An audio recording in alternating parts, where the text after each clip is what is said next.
You are listening to the Knightline Sports Network, brought to you by Travis Dever and the Dever team, 386-690-1636.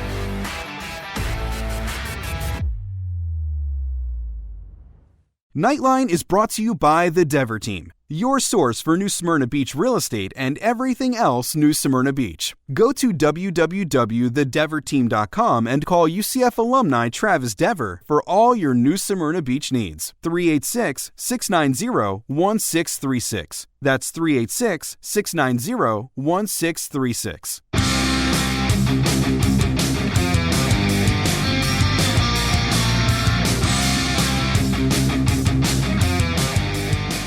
Welcome to UCF Knightline, your source for UCF sports and former player information.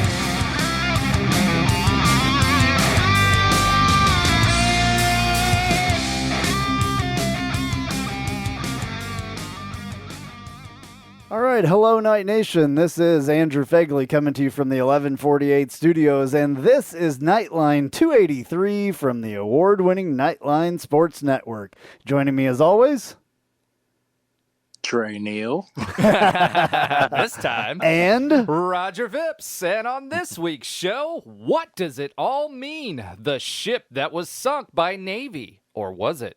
The Tulane triumph and takeaways. We go inside the huddle with, Knightline's football analyst. Co-host. Trey Neal.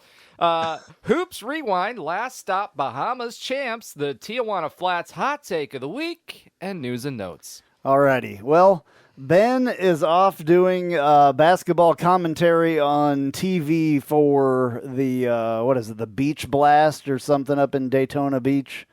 Something like that. Beach Blast, or I can't remember what it's called. But anyway, he's doing that. He's on TV, so obviously we don't rank as high as that. So we had to get somebody to help us out, and we decided that Trey Neal would be the man. So Trey, welcome to Knightline on the actual show instead of just your segment, man. Thank you. Good to experience the full thing. Yeah. So I love how he just basically said, well, we're not good enough for Ben, so we brought on Trey. But that's all right. No, I didn't mean it like that. It was just that it just worked out. There was another time that I asked you to do it and you couldn't, so I figured, since Ben's not on tonight, better to have three of us. I did some research. It's the Greenlight Sunshine Slam Championship rounds is what he's participating in. All so right. Really good lineup though. Georgia, St. Joe's, not so good the Cows, UAB, Austin P, Albany, Bucknell, and Presbyterian. So Bucknell and Presbyterian are both good basketball teams. I know that. yeah. So excited for Ben. He does a great job with these TV stints, and love to see him smile awkwardly at the end of them. So it's it's a lot of fun. Can't wait to hear how it went for him. Absolutely. Okay. So, we haven't done this show for 2 weeks. I was out of town last week and didn't get to talk about the Tulane game, but I just feel like there's not really, I don't know. Do we talk about that game anymore? Because it was a great game. This last game was not so great of a game, and I think that far outweighs the greatness of the other game. Well, do you want to start off with some positivity? No, because there is none at this point. Okay. Yeah. Wow. There is none. I have none. I have no positivity to talk about what happened in the last week. So I was very happy after the Tulane game. I think we went up there and did what we were supposed to do. And then we totally crapped the bed last week with Navy. And I haven't rewatched the game, and I'm not going to rewatch the game. I was there. I saw enough. It was one of the most boring games that I've ever been to in my life. Any Navy game is just boring. It's boring. Sure. There's nothing exciting about it. And to sit through that boring game and to have the result that we did, it's horrible. It's Well, Trey, I honestly think that somebody said, like on the message board or Twitter or something, that they thought this was one of the worst losses in recent UCF history, and I would agree. This loss was not necessary, and it came at the absolute least opportune time. Yeah. Being ranked, having 2 victories over ranked opponents right before that, being I believe the top ranked team that had 2 losses ever in the CFP poll for a G5 team. True. That's a big deal. Yeah. And we crapped the bed. Yeah, we did. Absolutely. So Yeah. I don't know. You guys go ahead and talk about it if you want to. I'm already tired of talking about it. Andrew's done. I mean, yeah, we've got a lot to talk about. Well, I mean, Go ahead, Trey. Let's hear what you have to say about it. I mean, just to touch on the Tulane game, I think that was a huge win as far as, I think that was huge for where we thought we were going. I think that was for what we wanted as, New Year's Six Bowl, possibly hosting conference championship. That was the win that we needed to kind of seal our deal as, hey, we're here. Let's take what's ours. But then you come out the next week and basically just burn that and throw it and get rid of it, just with this performance. And it sucks just generally.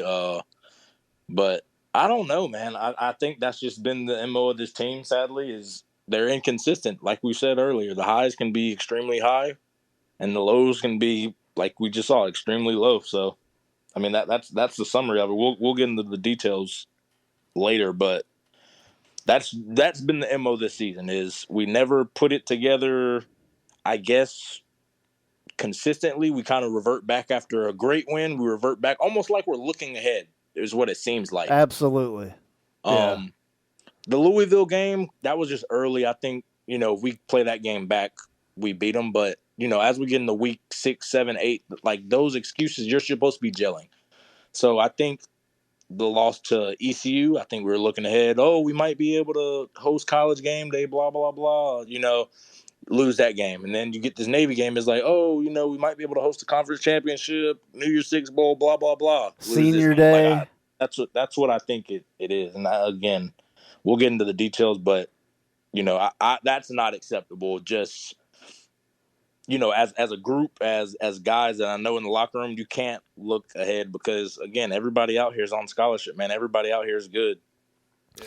All right, so Trey's pissed too. I'm gonna kind of tag on with a couple of things there that you said. Number one, Tulane for me was the game that kind of said to me, "Hey, this team's got their S together after ECU." Right? It was, "Hey, I'm gonna impose my will on you." Tulane was a tough defense. They actually played pretty well offensively, and we played our game, and we ran it down their throat over and over and over again, and we controlled time of possession, and we did a lot of really, really, really solid things. And with everything that was leading up to that game, you had the whole quarterback controversy thing, and then JRP takes the field, and everybody's like, "Oh my God, JRP's taking the field," after the Mikey Keene thing, and then he plays a solid game, right, and plays to his strengths and does what he needs to do. And Willie Fritz says, "Hey, we couldn't account for him because he out-leveraged us," and that was his speed, right? And so everybody's riding high, and they're like, "Okay, we're good again. All right, let's go." And then we get to Navy, and I'm glad we didn't make our predictions last week for Navy. Thank goodness. Oh, we totally forgot, didn't we? Yep. Well, we've got two lanes. I just calculated remembered all that in, but we did forget that. So I'm sorry. That was my fault. No, it's all our faults. We all forgot, and thank God, because it was obviously a forgettable game. However, looking back at this game, just like super high level, we did exactly, literally, if you look at it statistically, it's exactly the opposite of what we did at Tulane. But more importantly, if you guys were following my tweets during the game, I usually don't tweet during the game. But I wasn't. But I used the word. I mean, you don't read my notes either. I mean, it's like just whatever. But at the end of the day, the word I kept using was beta. Like, this whole game to me, and I know that's a weird game to thing to use, But that whole effort to me was beta. We were being pushed around. We didn't come out firing. It almost felt like we recognize it's Navy and we're going to defer to them from the coaching staff and the way it was coached, the way that the players were playing. I mean, the athletes that we have on the field versus what Navy's playing, we should be pushing them around. We should be imposing our will on them, and we didn't. Absolutely. We absolutely didn't. And I had questions, of course, for your segment this week, and I was going to ask you some of those, and we'll get into that a little bit later. But to me, from an outsider's perspective, looking at it from the stands, I mean, we had 10 opportunities, 10 drives. We had 10 drives in this game to score. We didn't score more than 14 points. And, I was watching, and on Twitter, everybody was like, oh, no, this is on the defense, or the message board is the defense. It's not the defense. They only allowed 17 points. It wasn't the defense. The offense was anemic, whether it doesn't matter which quarterback was in there. And there was different reasons for each one. But it was anemic, and it was beta. It was a beta. There was no killer instinct that I saw in Tulane or that drive to win that I saw in Cincinnati. And I thought we got over that hump, and we didn't. And we lost this game because of it. That's what y'all I feel can about it. play a drinking game while you're listening to this. If you're listening to it at night, don't do it in the morning, please. But you can do a drinking game for every time that Roger's going to say beta in this show, because that's going to be That's my word of the show. Like Andrew had past few shows. That's my word for this show, because that's how I feel about it. Yeah. Okay. Yeah, I mean, like you're saying, I don't blame the defense at all. I mean, Navy's their whole MO is just run the ball, bore you to death, Time of and possession. make sure we don't turn the ball over so you get a short field and score. And that's they don't exactly care. what they did. Yeah, and they don't care if they chew the whole quarter out and come away with 0 points. That's fine. They just want to shorten the game to where, these high explosive offenses like we are get kind of antsy, get kind of, out of character from, normally we'd see 10, 15 possessions, 16 in a normal game. Well, now they're going to cut the game in half because how long they're going to, they're going to run the ball. And again, defense gave up 17 points, and really they threw one pass, which that's it's crazy to look at, but that's normal. When you're stopping the run, getting some of the drives, they're getting 3 and outs are hard against this team. But when you get them out off the field in 3-4 minutes, that's a win for the defense, because you still have a good amount of clock for your offense. To me, these kind of games are one, if the offense has to be aggressive from the jump, so that if you're up 21-0, if you're up 17-3 on these guys, they start getting antsy because they don't want to throw the football, as you can tell. They want the game to stay close or them to be barely winning so they can keep running the ball, keep wasting time. That's what you have to do with them. And like Roger's saying, they weren't aggressive. I mean, we weren't aggressive, period.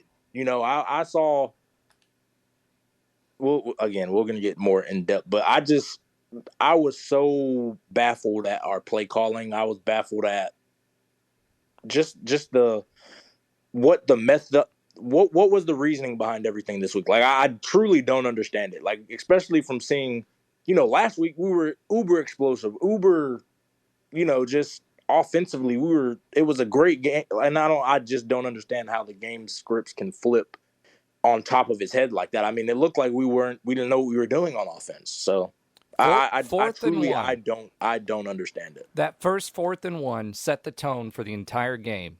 Well, that's what Navy does. Mm-hmm. Yeah, they but- want to get 4th and 1, 3rd and 3. 3rd and 3. Yep. That's their MO, and that's what they strive to do. And they know that they can control the game if they do that. Right, but and you have to stop that. And what I was talking about was 4th and 1 for us. That first 4th and 1 that we had in the first quarter, where Gus didn't go for it and he punted it. We can get 1 yard on just about anybody. Yeah. Let alone We better Navy. get 1 yard on anybody. Let alone Navy. And you know what they did? They went 4 for 4, right, on their 4th down drives. 4 for 4. So that's 4 possessions that we would have gotten back that we didn't have because we didn't stop them. And we didn't put anybody in as nose guard. I don't know why we didn't have anybody over the center yeah. on dive plays, because that's all they're Yep. going to do is dive plays on fourth down. And that's what they Yep. did. And we didn't Yeah, adjust. I didn't Yeah, understand. that blew my mind too. That's one of the things defensively that I was like, "What in the world are we doing?" We had nobody. I just remember playing them, and legitimately on 4th and 1, it was, all right, Tristan Hill, listen, you're not going to make the tackle, but your job is you squat 1,000 pounds, squat this center 1,000 pounds, like push him back 5 yards. That's all you have to do on 4th down. You know, that was his job on 4th and short, or that 3rd and 2. Like, we move him to the 0, or which is just head up the center, and just blow this whole play up. Like, if they're going to run the ball, they're going to run. They're not running in the A gap. You know, I for the life of me don't understand why Lee Hunter wasn't in there. You know, these are big guys. I forgot Ricky Barber. Like, all these guys, I'm like, why aren't you guys just blowing up the center? Like, on 4th and 1, like, they're running a quarterback sneak 99% of the time. And I mean, that's what they were doing this week. I did not understand why that was not an adjustment made. Yeah. So if you look at, I guess looking at the stats of a Navy game, it's just really weird. They ran for 270 yards, lost 22, so they got 248 yards, but 0 yards passing. Not shocking, but still, when you look at it, you're just like, what? Yeah. And then when you look at, I'm trying to find where it went in my stats. I was just looking at it. You look at time of possession. That's the whole thing that they try to do.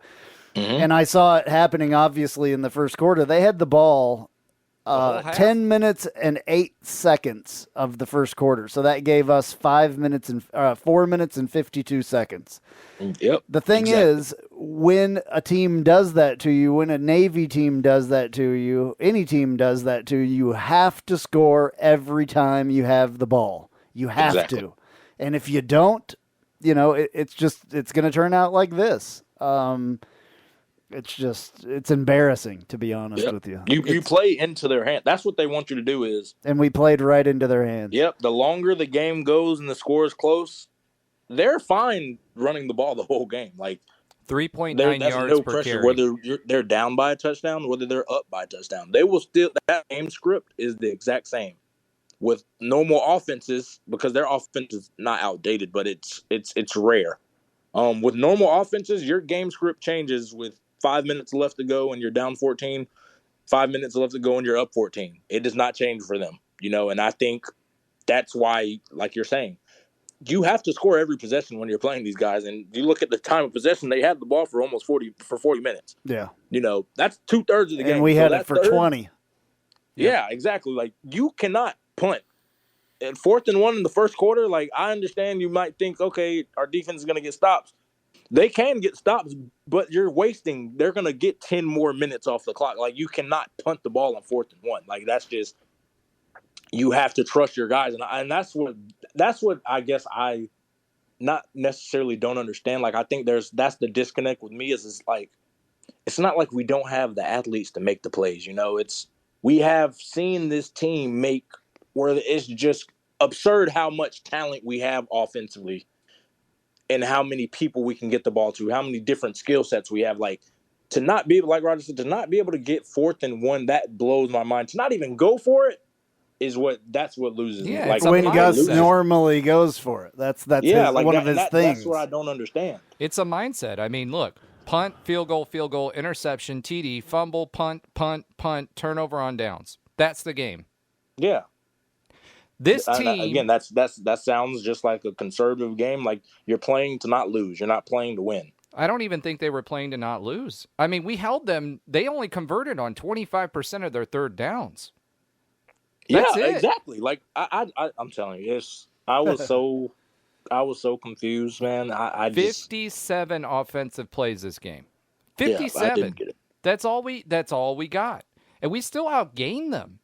We just didn't continue drives, right? Yep. Either somebody drop a ball. I mean, RJ dropped one that was like right to him. That was an easy first down. Mm-hmm. And we just made mistakes like that. And the coaches did not play aggressively. We completely flipped the script. We normally are a 60-40 run pass team, right? We were 60-40 pass run this time, and we only had 6 yards rushing. Yep. We completely let them control the game. And the coaching staff allowed it to happen, and they weren't aggressive. That's why I said alpha versus beta. If I'm 4th and 1 and I have our team against Navy. Take a drink. Yep, take a drink. Because we all had to drink. I was drinking while I was watching this one, too, in the stands in the cabana. That being said, it just... You had to. I mean, this team, like, I didn't see anything out of Gus that said, we're going to go win this game, and I'm going to play call like it. I mean, as crazy as it was for him to call that one play where he was trying to get them to jump off sides last week, and they threw, Bowser threw it to JRP, and everybody was like, oh, my God, give me more of that. Give me more of that. Like, not that crazy, but, You just that, yeah. Give me that attitude.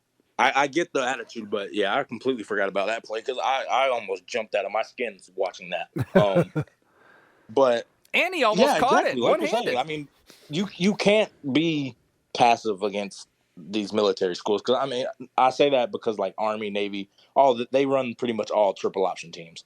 But you can't be passive against these schools because of that exact reason. You don't know if you're going to get the ball back in another 10 minutes, and what do you? It's the offense is going to get cold. You can't just trot them out there.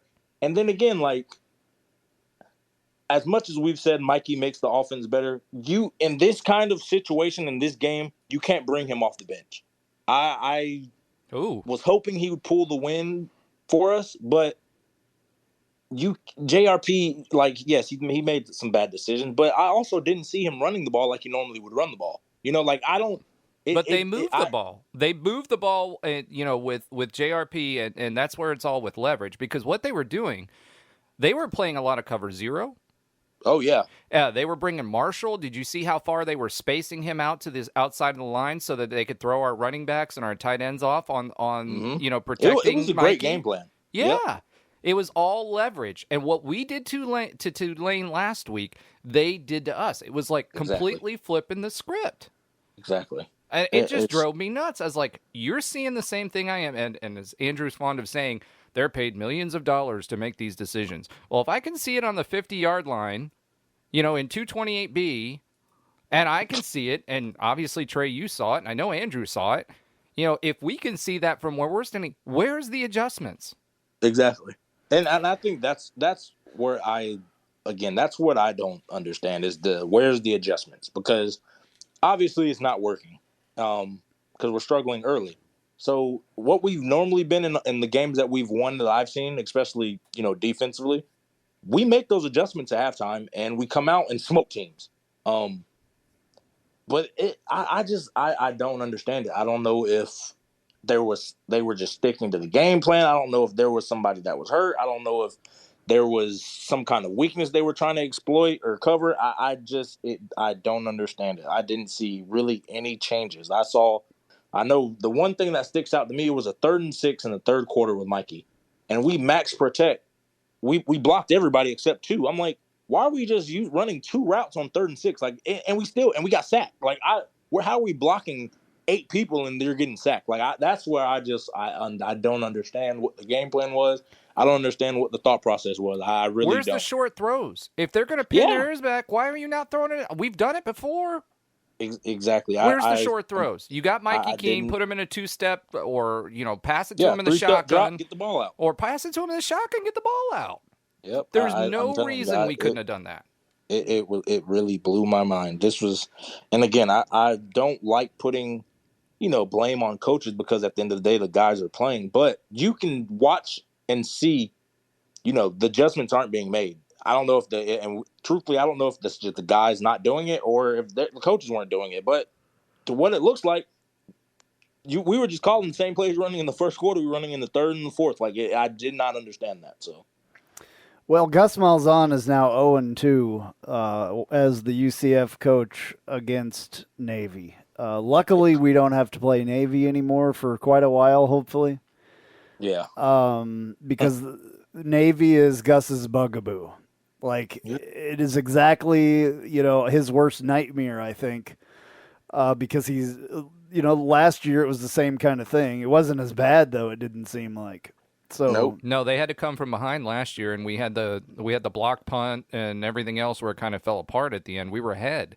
This game, they just kicked our teeth in from the start. Yep. yeah, Controlled the whole game. 0 points in the first quarter, 2 kicks, 2 field goals in the second, the touchdown and the 2-point conversion in the third, and 0 in the fourth. Now, although we held them to 0 in the fourth too, and 3 in the third, so I believe there was some obvious defensive, adjustments as far as that goes in the second half.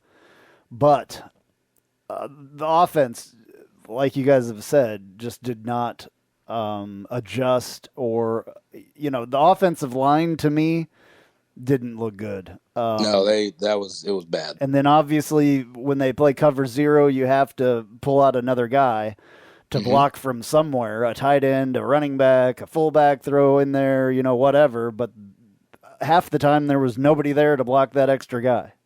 Exactly. And the thing with cover 0 is they're going to have an extra guy.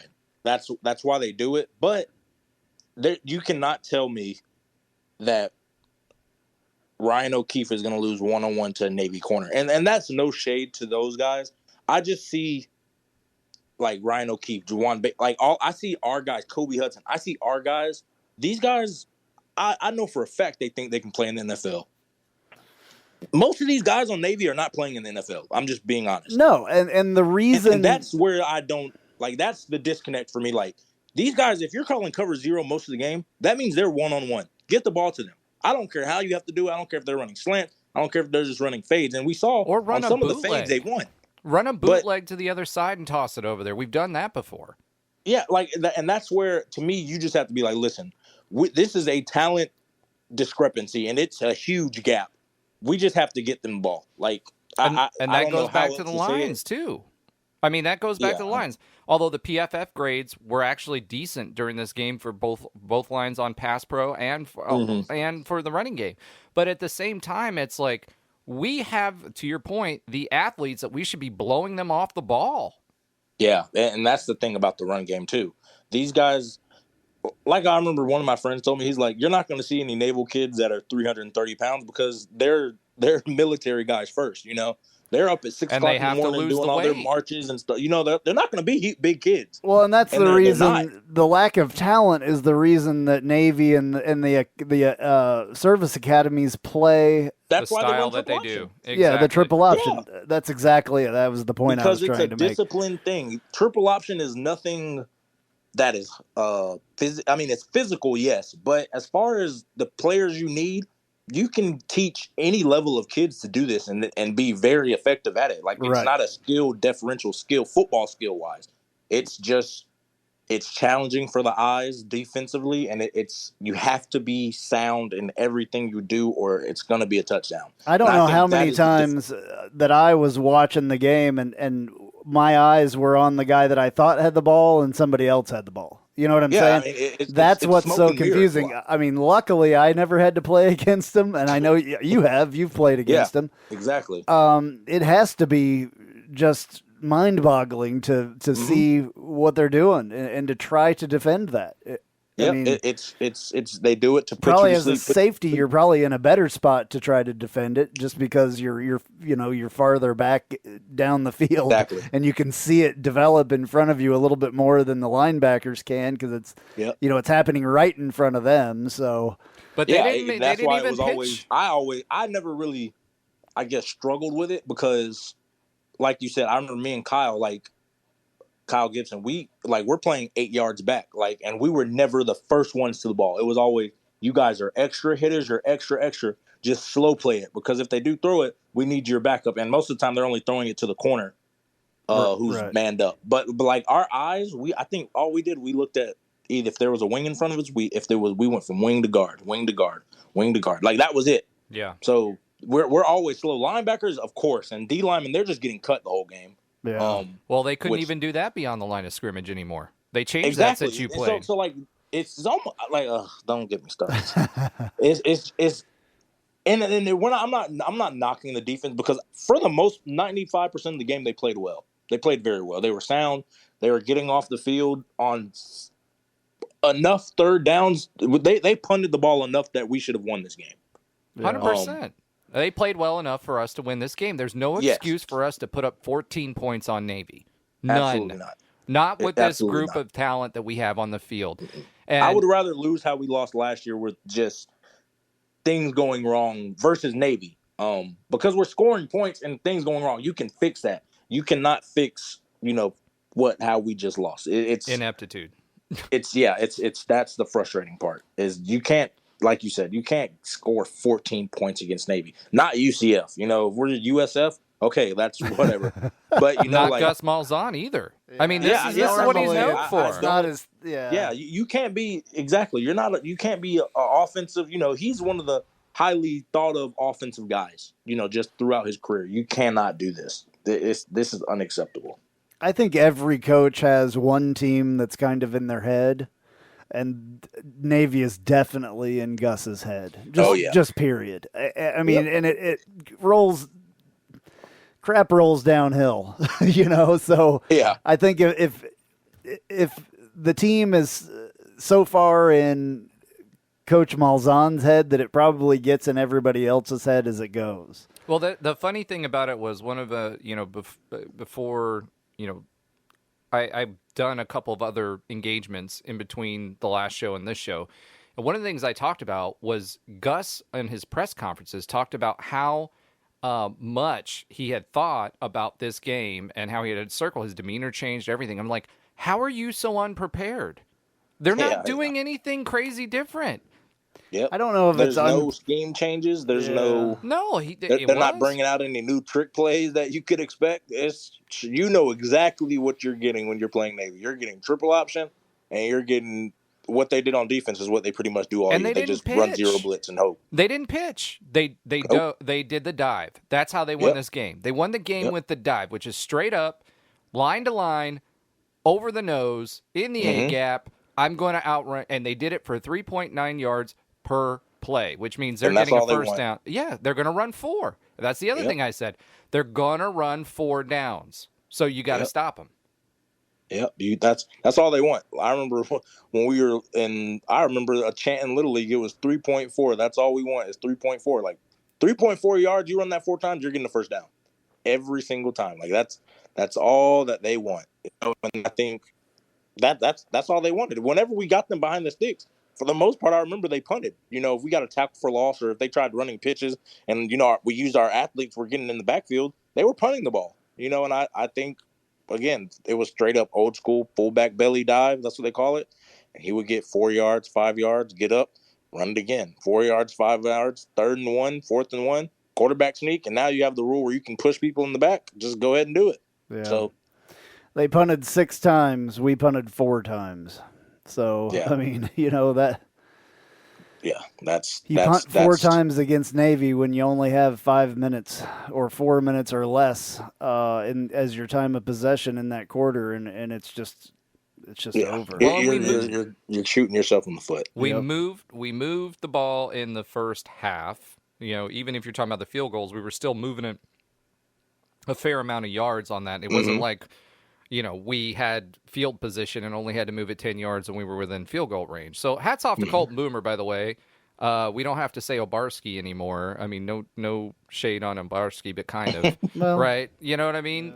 We were always worried whether it was 30 yards out or not, whether he was going to kick it, but at least we've got a consistent kicker. The only one he's missed thus far is that 64-yarder that was a boo-boo that wasn't supposed to be a kick. So, but at the end of the day, we were moving the ball enough to get within field goal range. And then the second half, we had that TD that came out there, and Mikey had a great drive, and then it just vaporized like nothing. Like what they weren't doing anything crazy. They were just bull rushing, and we were just missing blocks and falling on our face. It drove me. You can tell this is my grind my gears week on this game because to your point, Andrew, we threw away the driver's seat and the chance to play the AAC championship at home. And I have a section, which is huge. Yeah, there very few people win in the bounce house since its inception in 2007. That's huge. Now Yep. we have to either go, if we make it, we either have to play at Cincinnati or at Tulane. Again. Again. And it is hard. I'm telling you, the hardest thing to do in football is to beat a team twice, especially after you've played them one time. Yep. And they're not bad teams. These No, are good exactly. teams. They're solid teams. Cincinnati's going with us to the Big 12, too. So, I don't know. I think I'd almost rather play Cincinnati. I've got a section on here to kind of talk about what has to happen for us to make it. I mean, we're still alive to making it to the championship game. Mm-hmm. But in between us and Houston, that's made it a whole heck of a lot harder. So whenever we want to talk about that, you let me know, because it's a little complicated. Well, I mean, yeah. It is what it is at this point now. I mean, I'm still pissed off. So what do you do, Trey, as a player? What do you do after this game? How are they feeling after this game? You've got two quarterbacks that didn't get it done. You've got, knowing everything that was taken away. I still think they got into their own Cheerios a little bit too much going into this game. We all kind of did.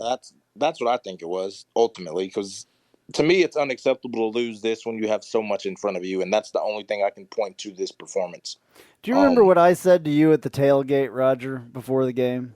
You said a lot of things, so you have to be more specific. I said I was worried about the 15 points that they were giving us. We were a 15-point, favorite. Yep. And I was like, man, I'm worried about this 15 points they're giving us against Navy. Just any time against Navy, 15 points. That's, obviously the odds makers got it wrong as well. So, and we all would have had it not been for us missing it this week, too. Yeah, I would have. I'm telling you, I would have made the exact same. Yeah, I would have thought we would have won by at least 3 touchdowns. That was my guessing. I wouldn't have went that far, but yeah, at least 2. Yeah, I'm still, I guess, kind of a little bit in shock about this whole thing. I just, with what it meant being on Senior Day, I think is a huge thing as well. Senior Day is always, one of those moments in the football season that is big. There were some of the seniors that weren't able to play as well. So I know guys are banged up, and I know playing Navy towards the end of the season when everybody's hurting isn't good tough. Either. It's really tough. Agreed. To play a team like that at that time. I've played college football. I know what it feels like, in your, what was it, 8, 9, 10, 11th game of the season. You're hurting. Everything's hurting. Yep. One thing that was weird, if you listen to the press conferences, though, Gus automatically after the game was saying, "Oh yeah, John Rice's shoulder was bothering him. John Rice's shoulder was bothering him." And then our offensive coordinator, which I can't even remember his name, Chip Lindsey. Chip Lindsey comes out yesterday or the day before, or whatever it was, Sunday I think it was, in his press conference, and he said, "Yeah, I mean everybody's banged up, but there was nothing specific about the shoulder. That's not why we pulled, John Rice. It's because we wanted a spark." Yep. I think that's interesting. When the head coach says one thing and his offensive coordinator says another thing. Well, I think Chip's been a little bit more forthright and transparent. And the media guys were rough on Chip. Oh yeah, they were. We're really pretty mellow when it comes to calling coaches out. Our media group, and the guys weren't, and I was glad that they weren't. And I think Chip Lindsey handled it pretty well. I mean, you could tell that he didn't really want to be talking about some of the stuff that he was talking about. So if you have a chance, you haven't seen those, go find them. They're everywhere. They used to not be everywhere, but now they're everywhere. Yeah, I think there is a little bit of kind of a little bit of protection of JRP, which I get it from Gus, just because he knows he has not a quarterback controversy, but that is the topic at hand offensively. Absolutely, and it has been. I mean, I've been preaching about this since preseason. Exactly. Yeah, exactly. And I think that's he's trying to protect JRP because we all see it. He's a boomer bust guy. Sadly, that's what he is. It's either you're going to get a Heisman type of performance, or you're going to get a guy where you're just like, what in the world? How are you playing quarterback? I'm glad that they did it, and I was one of the people that was literally, as Gus was walking off the field into the tunnel, the whole section over there on my side of the field, at least. I don't know about the rest of it, the rest of the stadium, but that part of the stadium, while Gus was literally walking right in front of us, everybody was saying, Mikey, Mikey, Mikey. Oh, wow. I heard some boos. I'll tell you that. There was total boos. Absolutely. And that 4th and 1 play on that first drive, there was boos that we didn't go for it. There were quite a bit of boos. Not only, not going for it, but missing, John Rice was not on when it came to throwing. He was not going to have a good game throwing. It just wasn't going to happen. I don't know. I think it's a double-edged sword, man. It is. It absolutely is. That's almost the gamble you're going to have to take every week. But what did you say too, though, Andrew? I mean, and I'm sorry, Trey. I don't. No problem. What did you say early on with JRP? Do you remember about getting him in rhythm, short passes? Yeah, I've said that all season long. We didn't do it. Exactly. Well, that's true. That's true. I mean, especially in a situation like that where they're throwing everything in the kitchen sink at you, why wouldn't you do that? Yeah. Yeah. More screens. We saw a few. I just don't think either quarterback ever had the time because of the blocking being suspect. Pretty well, it was more than suspect. It was horrible. No, it was horrible. It was horrible the entire game. Yeah, it was bad. So. Obviously, I'm chanting for Mikey because I like that kind of thing. I like it when, a quarterback gets replaced or whatever. I love that stuff. That's exciting to me in football games. I've been for Mikey the entire year, obviously. Yeah. I like the guy. I think that he has a little bit more to offer as far as the arm goes. See, if you and I've said this before too, if you could have John Rice's legs and Keene's arm, you'd have the best. You'd have a hell of a quarterback. You'd have a 5-star that's playing for like Ohio State or something. Right. Yeah.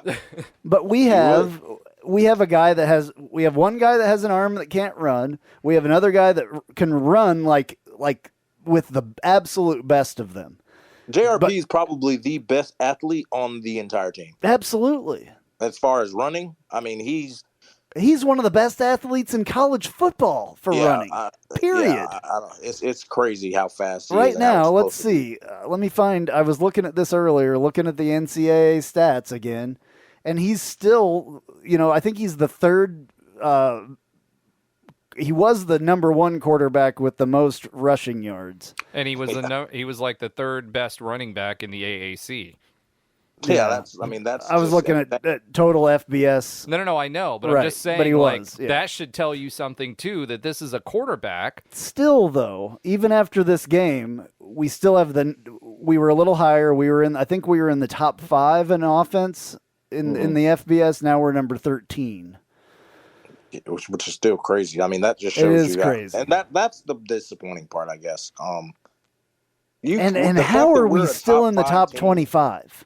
Yeah, this blows my mind, too, because 2017, 2018, 2019, 20, 21, this never would have ever happened. I told you there was a little bit of pre-P5 bias going Obviously, on. there is. But we've got 2 other P5 teams, or not P5 teams, 2 other ranked teams that we beat this year, too. Right. And Louisville's playing better. They beat North Carolina. Georgia Tech beat somebody. It's the whole thing. UNC. Yeah. I'm just ready for this season to be over and get on to next. I'm ready for the next season. Okay, so here's something that I noticed. I saw, I think it was Brandon Hellwig. He tweeted that JRP didn't walk for senior day. He didn't. He's got another year of eligibility. He does. So, and then we got Tommy and Timmy there, too. And I hope to God that one of those guys, Timmy or Tommy, wins that job. Hey, and here's the other No- wild card. Malachi Singleton, 4-star. He was between us and Arkansas. He picked Arkansas. He's been in every single game. I wouldn't be surprised if he flips his commitment, especially with what's going on over there at Arkansas right now. Okay.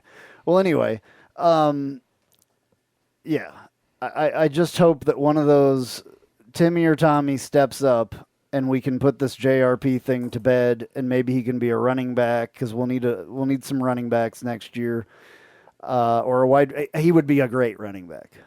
I think he was misused at Ole Miss, being I do too. Being a receiver, he should have been a running back. Yeah, and see, that's the thing. I just don't know. I would love to know the dynamic of the relationship, because that to me would tell more. Like what you see, like we as fans, we don't see the relationships and the meetings and all of that, because it's obvious the money, coaches have favorites. The money and everything else, we don't see that. And that's just the reality of it. Yeah. But because we knew when Coach Frost was here, we knew he loved Mackenzie Milton. Like that was the golden child, and that's fine. And he should have been, because he was. Yeah, exactly. And we he wasn't in the understood that. beginning, but he turned out to be all right. Oh, we knew as soon as, I'm telling you, in the locker room, because Justin McKenzie wasn't supposed to play first year. Right. It was Justin Holman, KZ, we're going to, ease you on. We're going to teach you, groom you. For next year, you're going to be ready to play bumps and bruises. Right. Justin Holman gets hurt in Michigan. We're all thinking it's Nick Patty's going to go for it until Holman comes back. Hold on. Didn't he get hurt playing basketball or something? Who? Holman. No, he pulled his hamstring in Michigan game when we were at Michigan. Yeah. That's right. So we go out here. I think you're thinking of DJ. Yes, I am. Yeah. DJ Mack. broke his ankle supposedly playing basketball, but But so Holman pulled his hamstring, and we come back the Monday like, okay, Holman's coming back, and we go out to practice, and we see Mackenzie Milton and throwing the football with the ones. We're like, hold on, time out. Like, what happened to Nick Patty? What happened to this? Well, what happened to Nick Patty. Oh, yeah, exactly. But see, that's when we knew. We were like, oh, Coach Frost loves this kid. Like, he's like, listen, if we're going to play this kid now, he's going to go play. We don't care if we win, lose. And see, I respected that, because he's like, listen, for the betterment of the program, we have to play this kid. He might not mess up now, and, of course, he was terrible his first year. He'll tell you that. But I think that got booed off the field almost. Yeah, I remember. He did. Arkansas State. He almost didn't come back to go back in the game. I remember. Yeah, McKenzie almost didn't come back. He moved. Yeah. He emptied out his apartment. Yeah, but I think to where I was is like that relationship with the coach, especially an offensive coach and the quarterback. That's how we knew that. Okay, this is McKenzie's job. It's over. Like nobody's getting this job back. We saw this from JRP, and that's why I said I would be very interested to see what his relationship with Coach Malzahn is, because for the life of us, there were so many games where like he's playing great, and there were so many games where like, why is not Mikey Keenan? If not Mikey, put in Thomas Castle. Like, just put somebody in else, because he's not getting it done. I will tell you, wouldn't do it. Tommy Castellanos, when we saw him for that one, it was a little over a quarter. I think it was Temple, yeah. Temple. He had legs. That dude can run, and he had some good zip on those balls. Oh, yeah. He reminds me of a baby Kyler Murray. That's what he can run and throw, yes. which is shocking, and I know that this is what we've been talking about. Do you remember when we did the recruiting profile on him, right? He was at Georgia. He was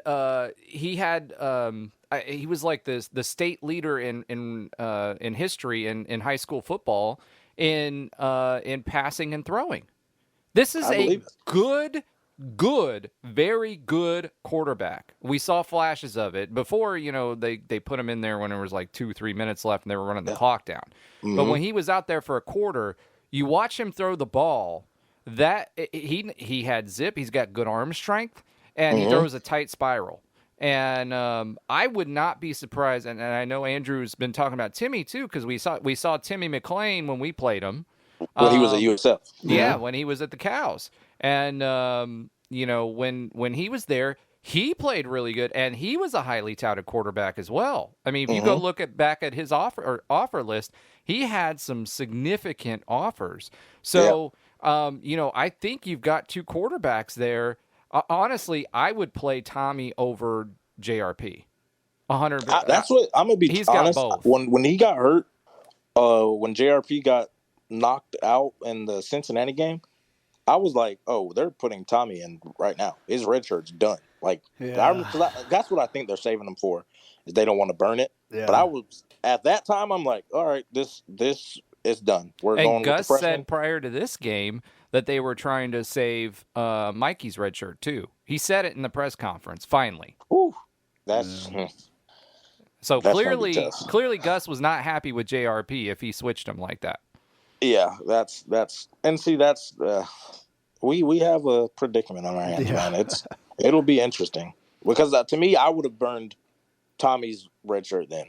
Truthfully, I don't know if he's as of now, he might be a 3. Like he ideally we want him to stay 4 years. So yes, you'd like to red shirt him, but I think if he plays to his potential, he would only play 3-4 years anyway. Like that's just me when I look at his recruiting profile and what I saw him do live. Like if you burn his red shirt this year, and I think Timmy McClain is just as good as Castellanos. So and I think actually he probably will have the advantage because he played a full season of college football. Now he's sitting just getting healthy, and we know he's good. Yeah, Tommy still has just gotten he's gotten the garbage time. It's completely different when you're game planning against those ones and you're game planning against, you're getting game planned every week. It's completely different than, you're just going up against. This is what I'm personally going to hope for. I'm going to hope JRP decides to play baseball and just plays. I'm done with football. I'm going to play baseball. He's not going to. Well, I don't think he's going to. He's not good enough. I am literally going to pray for that. Because I want what's that? I just don't know how good of a baseball player he is.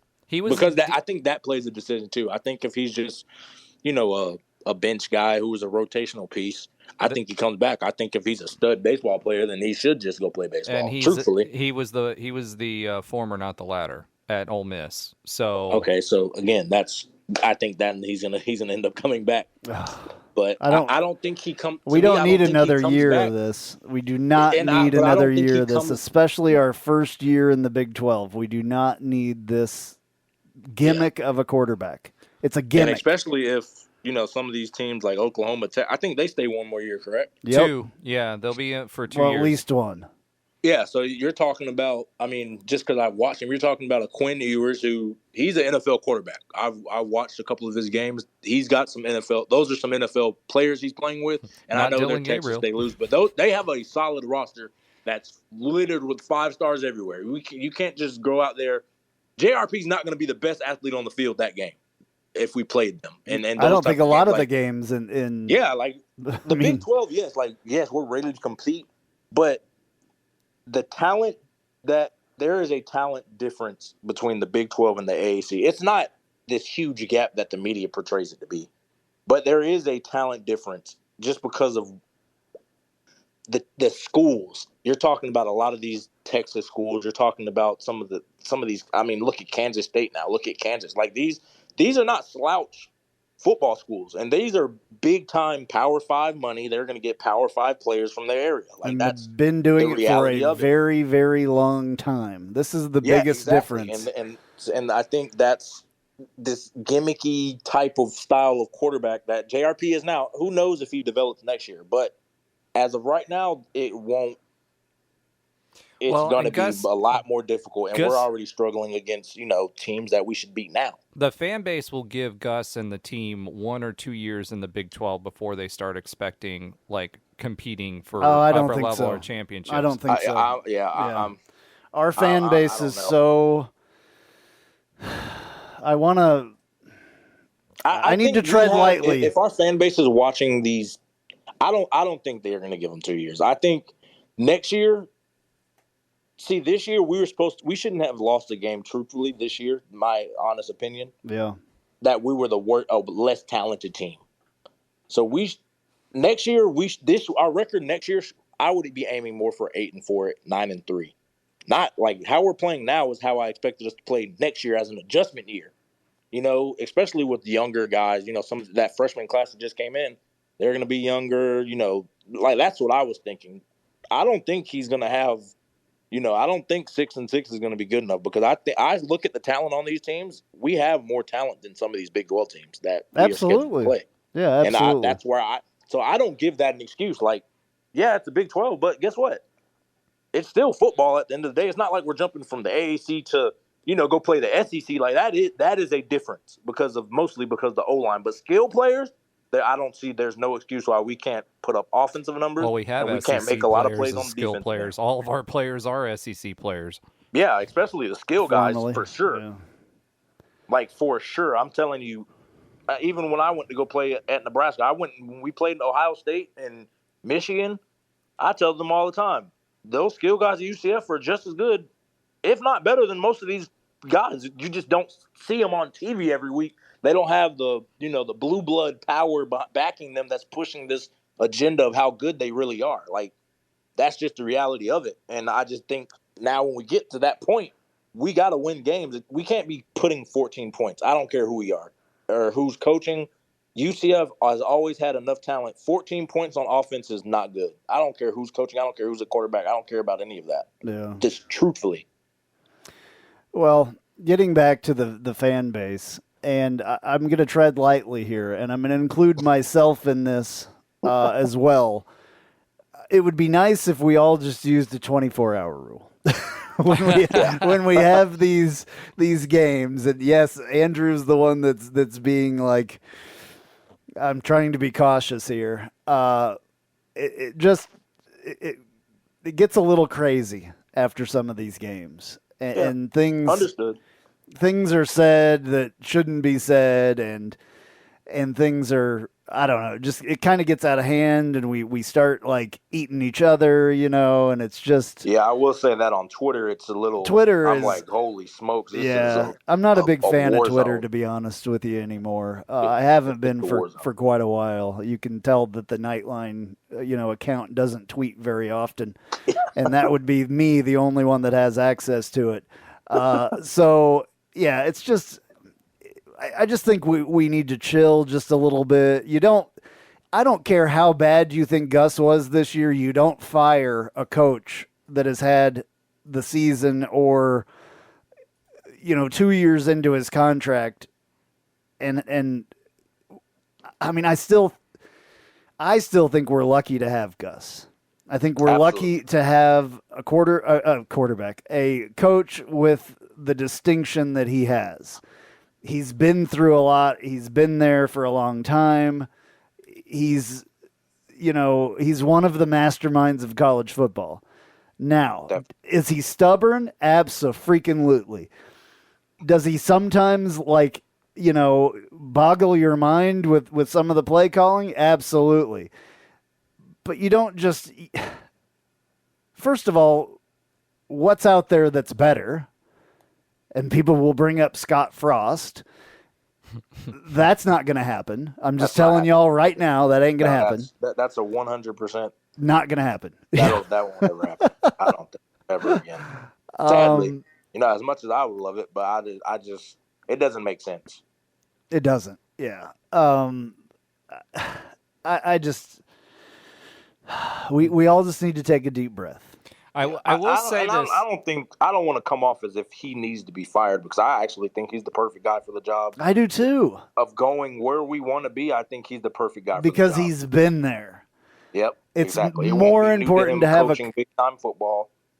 It's the same thing with Johnny Dawkins. Yep. There's many times that I've been like, all year last year, I said it. I'm like, maybe it's time for Johnny Dawkins to go. I said it all the time last year. I don't think that anymore. Yeah. Even though, like you said, it's only, I think, Gus, this is, like you said, it's Gus's second year. Yeah, I mean, again, I think Coach Frost and we've got him for so high. Yeah. I don't think, the 13-0 season for a year two team is insane. Right. We didn't even think we were going 13-0, and we were the ones that were like, yeah, we're so good, but we didn't think we were going 13-0 because football it's so hard to win each week. It is. And we get on here and we criticize with our hindsight is 2020. Like, we have the answers to everything. But again, You're right. It's not saying that it's an easy thing that they're doing. Now, are there games that we think we should have won, like Navy? Absolutely. But like, that just goes to show you how hard it is to win at this level. And again, Gus is in year 2. A lot of these kids, he's making the best way he can do with kids that some of these kids he didn't recruit. Some of these kids didn't fit his exact system that he wants to work. That's why they keep saying in 2 to 3 years, we're competing for national championships. He's not saying the only reason that Scott Frost was able to do the 13-0 it was because of you guys, because of the players. Exactly. And it has nothing to do with Scott Frost. Nope. And again, he gave us the confidence that we could do it. It wasn't. Not that it doesn't have anything to do with him. It does have something. It was, but we always had the talent on the team. Like, again, it was just the talent was either misused, wrong positions, confidence. Like, it was getting the talent out of the players that he excelled at here. Yeah, and that's what Yes, he excelled at that here. Doing it, and did not excel at that in Nebraska. Yeah, and the thing I tell people it's different. The kids, and I tell people the kids are so much different in lifestyle. I tell people 95% of our kids on that team were from Florida. In Florida, we live, breathe, and die football. Right. That's what it is. Nebraska, they do, but the kids are so spoiled to be 0-6. Like I tell people, we were 0-6 and selling out the stands. Yeah. That to me was insane because what did we do to deserve that? And the only reason I say that is because when we were 0-6 at UCF, there wasn't a single person in the stands. Yep. There was that dancing girl. That was. I was there for every game of the 2015 season, by the way. Yeah, and but I was tell people, one of very few. Yeah, and I tell people, I'm like, that motivated us to be like, listen, we don't ever want it to get like that ever again. And it makes you appreciate winning because. And at Nebraska, it was a given, right? That they were just going to be there. Yeah, like if you're 0-6 and everybody's showing up, which to the fans, that's amazing. Right. I always say that's amazing as fan base to do that because I'm gonna be honest, if our team's 0-6, I don't want to go to those games. I can go watch something else. I can do something better with my time. But like that year they came out, I'm like, we don't deserve a sellout because we're not playing good football. Why should we sell out a team when there's teams that are playing good football that can't sell out? That's where I think it's different with him. And I think Coach Frost with his he appealed to that very well, especially down when he was at UCF. Like, he said the right things to the right group of guys. Like, it was a perfect match in heaven with those guys. But it wasn't even just the right group of guys because he didn't bring a lot of that team No. in. Yeah, he didn't bring in. I mean, he brought in some big pieces, of course, like AK and McKenzie and, all those guys. But the core of that team were O'Leary players. They were O'Leary guys. Yeah.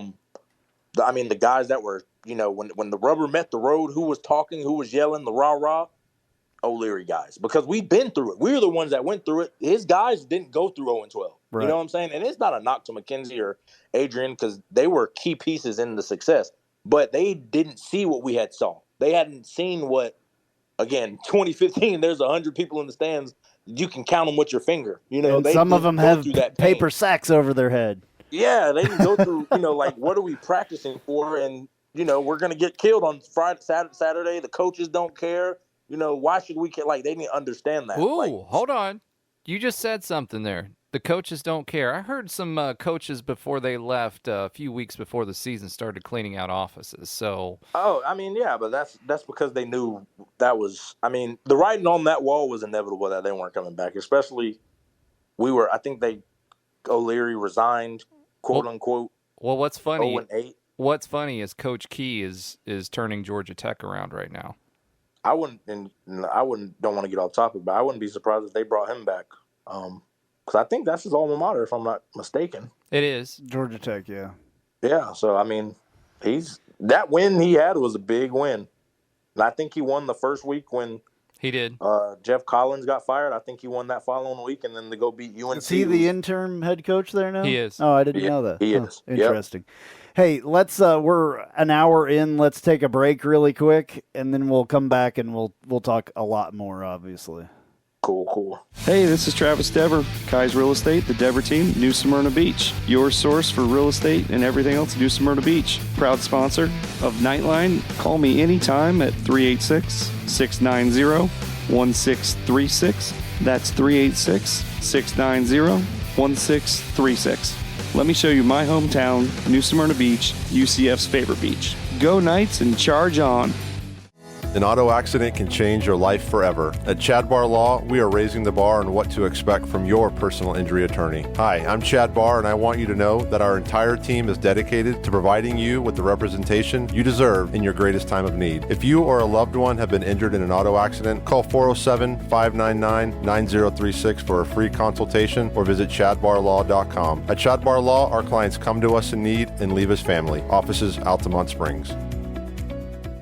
Looking for more out of your Porsche? Look no further than Flat6Motorsports.com. They have the widest selection of aftermarket Porsche parts anywhere in the world. With over 85 product lines and in-depth expertise, Flat6Motorsports.com is your one-stop shop for any Porsche performance needs. Whether you're shopping for intakes, exhausts, suspension, or tuning, they have you covered. Flat6Motorsports.com is the premier Porsche aftermarket specialist. Check them out at Flat6Motorsports.com. All right, we are back with you. Had a chance to take a little bit of a deep breath there between these segments. Calming down. Yeah. I don't know. Let's just try to pick up, I guess. I'm sorry. I know that it kind of breaks the momentum, but those guys are paying customers for my commercials. So got to put those guys in there and got to give those guys a lot of thanks as well, especially Travis Dever and Chad Barr. Absolutely. Just through this entire thing, those guys have been absolutely, I could not have done it without them. So again, I know that this is kind of coming to an end here shortly, so I want to give as many shout outs to those guys as I possibly can. All right, so where do we want to go with this whole debacle of a show? It wasn't a debacle. It's not. No, we're having a good time. I'm having fun tonight. I do want to say this though. Like I know we're all we got all this pent up energy on the Navy game out there, right? However, what we're saying, I think, and this is what the fan base is saying, is we expect more because we think a lot of the players that are playing on the field and a lot of the players that are playing for this team and our coaching staff. This is not, hey, we think they're terrible. It's, we think a lot more of you than what you showed on the field. Mm-hmm. Obviously, yeah. So I just want to make that distinction because I know we're bagging and you know, these guys and both of you played in college, you're putting in 40 hours a week of football at least, more plus going to school, right? No way. Yeah. Way more than that. Yeah, and that's what I'm saying. Like you're doing all of that and they're doing it for themselves, but they're also doing it for us in the school and whatever and our enjoyment and we just get to see the 60 minutes on the field because we don't get to go to practices anymore. But the whole point is at the end of the day, we appreciate what they do. We know that they're going through a lot. We just see what they can do, and we want them to do that every week. And when they don't, this is what you get. We're fans. Yeah. Exactly. Fans is short for fanatic. That's exactly. why we're not media. Thank you, Trey. Thank you. Yeah. So, yeah. That's why we don't work for the Sentinel. Right there. So we don't have to hold back. Well, yeah. There's more reasons than that. But anyway, that's another story altogether. That'll be on my political podcast that I'm starting up when I end this thing. Anyway, maybe not. Just joking. You'll have to find out and hide and watch. Hide and watch. I'm just joking. You never know, though. Anyway, so do we want to talk about this upcoming game that we've got? Yes. With with the cows, and I At the pasture. at the pasture. Yeah, I haven't played the cow sound. I don't think at all. Maybe this season, so maybe I should try to get that pulled up here. I don't even know if it will it work. There it is. All right, so we've got that.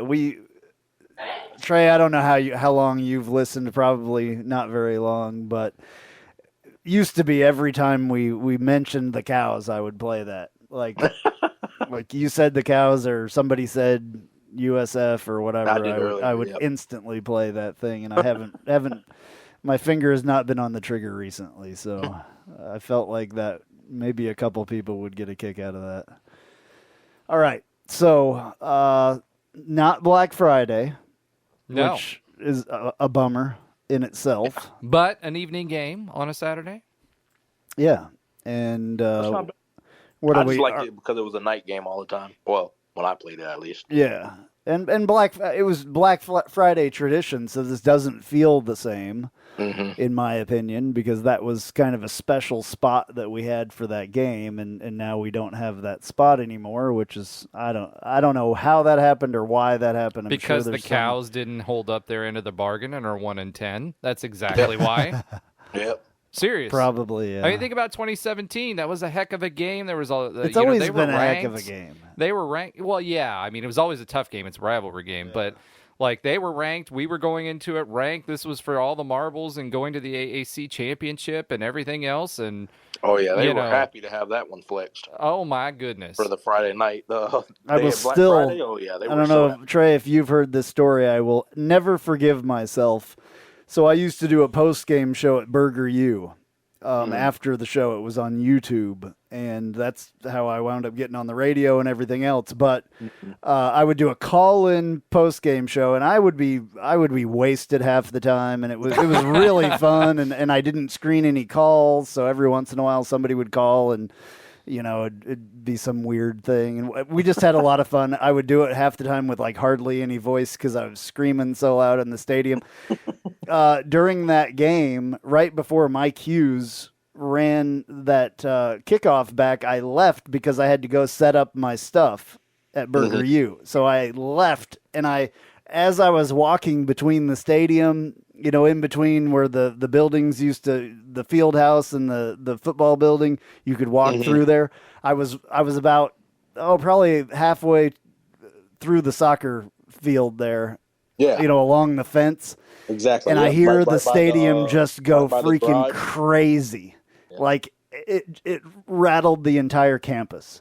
And I was like, oh God, what did I miss? And I got to Burger U and I kind of picked it up a little bit and ran and got to Burger U and saw the replay. And I was literally almost in tears because I missed that, because it was. I tell people that was probably the loudest that stadium had ever been. It was crazy.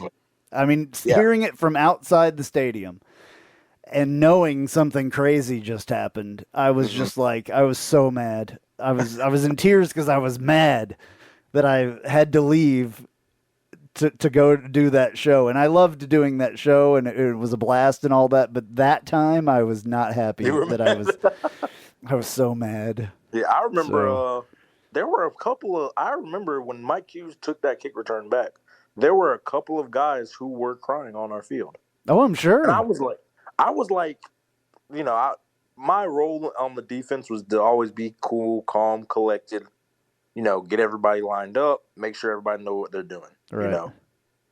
And I was like, guys, we still have like a minute 20 left in the game. Like, we have to, because it was just a roller coaster of emotion. I think it was right before Otis scored a touchdown on the screen. We went up. Then the next play, they bomb us on the left sideline for a touchdown. Yeah, what happened on that play? I mean, seriously. I was on the left hash. Kyle was on the right. And Kyle had said something to Pat, and they were supposed to run. We were running cover 2 man on that side if they motioned out. But you dropped the man because it was Quentin Flowers. So we knew, Pat, hey, Pat, you have to drop. If he goes past 10 yards, drop, and you're the new spy because we don't have anybody spying. Well, it was miscommunicated. If it was one receiver, then Kyle was the spy. If it motioned out to 2 receivers, Pat's the spy. So Pat looked back. They motioned out the 2. Kyle didn't check. So Kyle ended up spying, and so did Pat ended up spying, and that's why he was running scot-free down the middle of the field. I didn't even know what happened until I heard everybody cheering, and then all I heard was, it's like the air was let out of the room. And I look over to the right, and he's running down the field. And I mean, I remember people were like, it was Trey Neal who busted the coverage. And I was like, I wasn't even on that side of the field. Like, I wasn't even on that side. But it was because Pat was yelling. He was like, what the heck is going on? Why, blah, blah, blah. Because it was so loud you couldn't hear. So that's why Kyle didn't hear Pat make the check.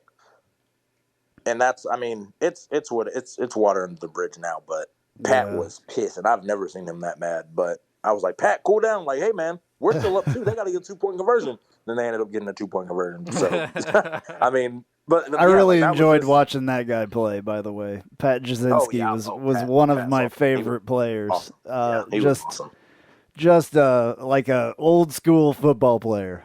Like, old school, just run and hit. He wasn't the greatest, coverage guy, but hey, Pat, we need you to hit these A gaps and bring the physicality of the defense. You know? And that's what he did great of. He played through a lot too. I could just tell, and seeing him afterwards and stuff after games, and I could just tell that he was hurting a lot of times. From doing what he did. People forget Pat was playing a lot as that 0-12 year. He was playing. He played a lot. I think the first time he started playing with Stanford was his first. I don't know if he started, but he played a lot of snaps, and then from then on, he started, I think, for the rest of the year. Yep. And Pat played a lot of football, and especially at Mike linebacker, that's a physical, that's a physical ask of what they were asking him to do. Absolutely. Yeah, hell of a football player. What's funny I remember about that is just like the whole Alex Ward flying through the air at the end of it, and he actually told that story. He was jumping up to get caught by somebody else, and they just kind of walked past him, and that's why he was flying by the screen with his hair like flying and that big look on his face because he was expecting to be caught and he wasn't. It was great. Oh, it was, man. It was. That was a great. I'm telling you, man, that was the perfect storm of so many. I mean, we could go game by game, and I could tell you, this is why this happened. This is why we won. Like, this is the adjustment, all of that. Like, I remember it was just perfect storm, perfect adjustments at the perfect timing. And I mean, every game, it was like perfect timing every time. We always knew somebody would make a play. And that was, I think, was the confidence we had was like, listen, we can be losing, but we know our team, somebody's going to make a play. You're going to win. You had that confidence that it just, And the last time I saw that was the 2013 team with Blake Bortles. That was the last time I saw that. And exactly. This team don't have that. They don't. So and I think when you look, you compare both those teams, I think it starts at quarterback. I think Blake you was look at Blake Bortles, you have a playmaker at that position, and then we have Mackenzie Milton, and we always were like, as long as those guys are leading it, we have a chance. And that gives you confidence, and everything goes from there. The funny thing about Blake Bortles, like he did this interview one time, after he was done in Jacksonville, he's like, if I wasn't playing football, I'd be ripping cigs, drinking a 6-pack and working construction. I mean, that's Blake Bortles in a nutshell. He just didn't care. He's like, I'm just going to do it. Still doesn't care. No, he still doesn't care. Well, he does. Did you see that interview recently with him where I don't know what show it was on, but it was a podcast or something, and they asked him, like, how much money did you make in the NFL? Oh, he had no idea. And he had no clue. They knew. The hosts knew what he made, and he's like, really? Because, I mean, he made like $40-something million. Yeah, he made a lot of money. He made a lot of money. Yeah, and really didn't top 3 pick, and then he re-signed with Jacksonville for that money, all that money. And really didn't, and totally bounced around for quite a while. And this was right after he announced that he was, totally done bouncing around. And just, I mean, I'm proud of him though for doing that. I'm proud of him, but I think he got a raw deal. He did. He got a raw deal a couple times, but it is what it is. If you can go out and get a raw deal that's worth $40 million, I'll take it any day. Any day. I would take it. I would take that any day. Well, But, I mean, I think it just goes to show just the type of guys they are. And I guess that was, to me, the biggest thing that I ever wanted out of, like, a quarterback. Was I wanted you, like, yes, we understand you're going to be treated like gold, and that's understandable. But you can do it one of two ways. You can do it and don't flex it in front of everybody and be one of the guys. Even if you just come hang out with us, with everything. And I say that about McKenzie. He was one of the guys. Like, yeah, we knew we can't hit Casey. We can't, because he's the guy he's the quarterback. But he would hang out with us. He would play around with us. He would joke around with us. He'd do everything we did, and that's what made him one of the guys. And you go out and you want to play for that. That's what I hear about Blake. They say Blake all the time. He was one of the coolest guys in the locker room. He'd go play with the guys. He'd go hang out with the O-linemen. I think that to me, that's the most important thing. Like, yeah, you can be accurate. You can do all this. But if you think you're better than everybody, it always rubs the team the wrong way. Absolutely. I always say that you take the personality of your quarterback as a team. Yep.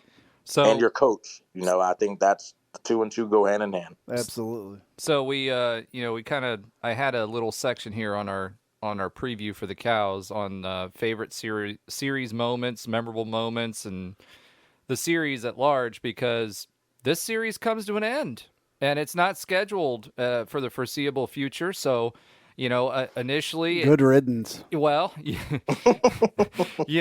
it started that way with them. There it is. With them, we should have had a flatulence one there too, because that's what cows are known for. But I don't have that. I don't think. Remember, I used to have the cat puking. I don't have that anymore either.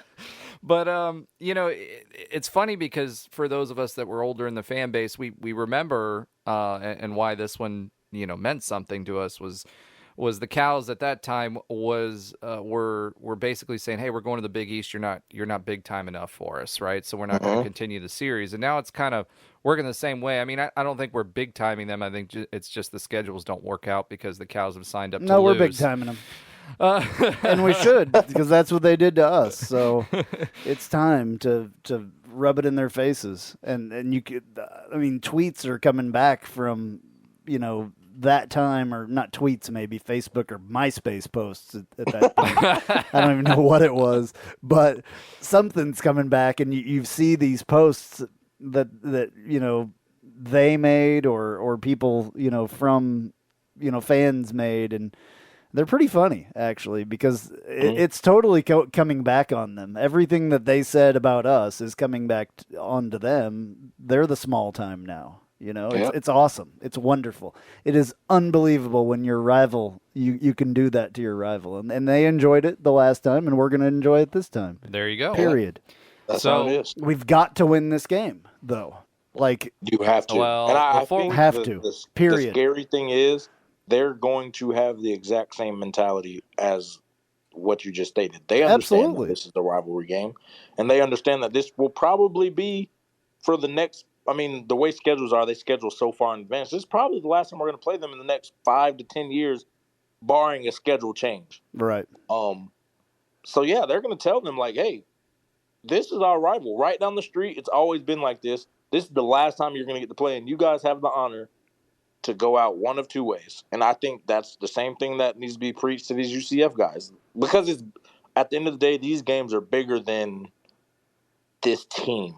It's like you guys are saying, this is something that they were talking about in MySpace when they were acting like they were too big of a program for UCF. Right. Like it's bigger than just it's just another game on the schedule. No, you're playing for. It was always personal that week. Like, yeah, we never wanted to play to injure people, but if there was a game we wanted to play to injure as close to injuring people, it was this game.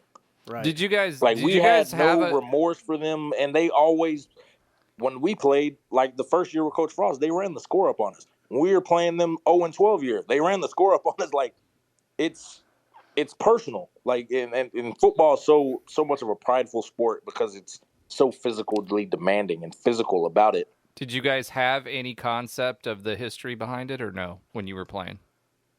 No, not to the depth like that. We just knew. I just remember when I was being recruited, that was the game. That was the big game. They came out with the black helmets and stuff like that. So I knew it was big because I'm like, wow, horrible the black. Yeah, it was. But I was like, wow, you guys are changing your helmets up, for the first time and all this time for this game. It must be important. And then I got a part gold of it. Jerseys.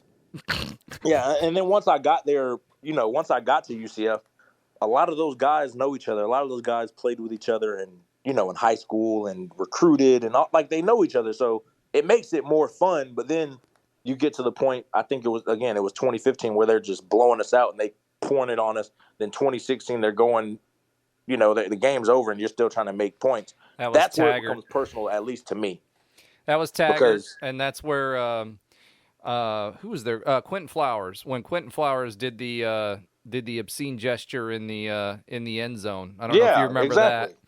And you never forget that as guys, because again, you're big dogging you, like you're big timing us, big brothering us, like that's how it felt, and that's why I think that's why those guys, they have to play for, because you're playing for something bigger now. Like this is it. You guys have got to put them out of their misery forever, because we're on the greener pastures. We're on to our goal of being P5. We're on our goal to be a powerhouse school, and you see where they're at right now. We want to do some cow tipping. Yeah, and I mean, you don't want it to end kind of like, because we haven't played. I know I see people like, we've beaten Alabama the one time we played them. Like, we hold that over Alabama. Like, we don't want to give them any ammunition to hold over us. Hey, in the near worst future. Homecoming loss in Alabama history. We've scored the most points than anybody. And I think that until we play them again, we'll always be able to hold that over them, and there's nothing they can do about it except, I don't want that to happen with USF. I don't want them to say, we were horrible and we beat you guys the last time. That will eat at me forever. Yeah. And I'm not even playing. So some of my favorite series moments, right? So first on my list was the Hughes return. Then it was 2013 Oza Wright's pick, and then Perriman catch. I was there to watch that because I thought we lost that game. I mean, everything was going wrong that game. We had butt fumbles going on. It was crazy. And then going to the Wayback Machine, when we posted, the UCF fans, and this, in hindsight, probably not the best thing to do, but Grothy was just as bad and talked as much S and still does. We posted Matt Grothy's cell phone number in the stands on national TV, and everybody, that was the quarterback of USF, right? Yeah, and everybody blew him up. I mean, it was his personal cell phone number, and it was blown up. That was before call blocking. Yeah, and then there was some other things that were just shenanigans. So there was Tire Slash Gate, where after the 2013 team, the AD Woolard had his tire slashed, and they tried to blame that on our fans. It ended up being some crazy guy from Tampa. However, there was a big controversy there, and our AD actually drove him back home because he couldn't drive his car because his tires were slashed. There was Slushy Gate, where someone said that UCF fans threw slushies on USF fans. There was the cows digging up our field. So one of the earlier games in the initial series, they brought, back then it was a tradition for a lot of teams to bring a shovel and dig up a piece of the field and take it home as kind of like a trophy for rivalry games. And they did that, and that made a lot of people mad. Next, I had Taggart running up the score. The big one for me and the most memorable moment will be leaving the cows behind now that we have a series lead, as we do have the series lead 7-6, and I hope we maintain it and don't leave with a tie. That would be terrible. And it wouldn't even be a tie. We would basically be losing because who got the last laugh? That'd be horrible. Yeah, so largest margin of victory for us. And here's another thing, and I actually tweeted at Gus Malzahn's official account today. There was a video that shouldn't do that. I know, but there was a video. That a cow fan posted, and it was about little brother. And they did a great job, and Gus made an appearance as a baby toddler with a pacifier in his mouth. And basically I said, if you need any other motivation to run up the score on these guys, please use this. So largest margin of victory for us has been 38-10. For the Cows, 64-12. So I'm expecting Gus to pull a Taggart, and I hope we take all that anger and aggression from the Navy game and take it out on them and just do not lift off the pedal. All right, the burning question. The burning question is who starts at quarterback and why? Go ahead, Trey. You can start. I mean, I think it's going to be JRP just because I don't know. I feel like that's who they feel gives them the best chance to win.